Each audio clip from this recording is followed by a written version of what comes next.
에 기초하였음을 보여줘야 한다는 것입니다. 둘째, 분석 과정에서 중요한 가능성이 있는 다른 해석을 포함시켜서 신뢰성을 유지하도록 해야 한다는 것입니다. 셋째, 자료 분석에서 연구 문제와 관련하여 가장 중요한 발견을 강조해야 한다는 것입니다. 넷째, 연구자의 전문적 지식과 경험을 적극 활용해야 한다는 것입니다. 그럼 보고서를 한번 볼까요? 사례 연구 보고서는 독자가 읽고 이해하기 쉽도록 체계적이고 논리적으로 작성해야 하며 연구 결과가 잘못 이해되는 것을 방지할 수 있기 때문입니다. 보고서 작성 시 가능하면 전문 용어는 자제하고 쉽고 명료한 표현을 쓰는 것이 좋습니다. 보고서를 통해 다른 연구자나 독자들이 스스로 의문을 제기하고 그 답을 찾을 수 있도록 이해하기 쉽게 서술되었는지에 대한 검토를 독자층에 있는 그런 사람과 다른 전문가들에게 의뢰하는 것도 추천하고 있습니다. 그 사례 연구의 단점에 대해서 볼까요? 장점은 사례 연구는 자료 출처가 다양하죠. 풍부하고 의미 있는 정보를 제공해줘요. 독자에게 경험과 지식을 확장하게 해주고 통찰을 제공하여 현상에 대한 깊이 있는 이해를 할 수 있도록 도와주고 있습니다. 둘째, 탐색적, 설명적, 기술적, 평가적 연구를 다양한 목적의 연구가 가능할 수 있다는 것입니다. 또한 교육과정과 교수학습과정, 또 교육이나 훈련 프로그램 등 그런 개혁의 훈련 프로그램 등 개혁의 목적으로 사용할 수 있다는 것입니다.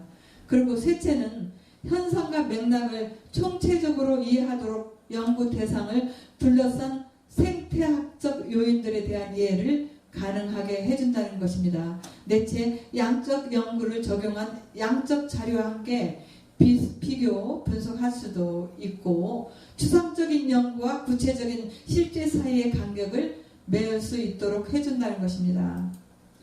그러면 그 단점을 볼까요? 첫째, 연구자에 따라 방향이 정해지기 때문에 객관성이 낮게 여겨지며 특정 사례에 관한 연구이므로 결과를 일반화시키기가 좀 어렵죠. 둘째, 연구 대상의 외면적 현상을 다루는 거죠.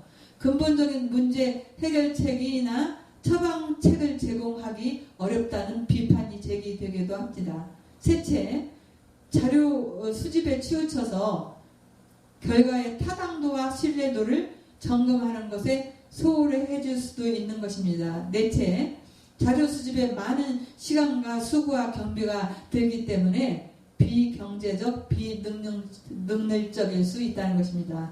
다섯째, 전문적 경험과 통찰력이 필요하므로 사례 연구자의 숙련성이 요구된다는 것입니다.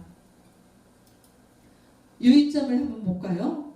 연구자는 체계적이고 적절한 자료 수집 수집 도구를 고안하는데 주의를 기울여 타당도와 신뢰도를 높이도록 해야 합니다. 연구 결과의 일반화에 관심이 있다면 어떻게 한다고요? 유사한 사례를 선택하여 반복 연구를 수행해 볼 필요가 있다는 것입니다. 명백한 용어를 사용한다면 일반의 효과를 높일 수 있습니다.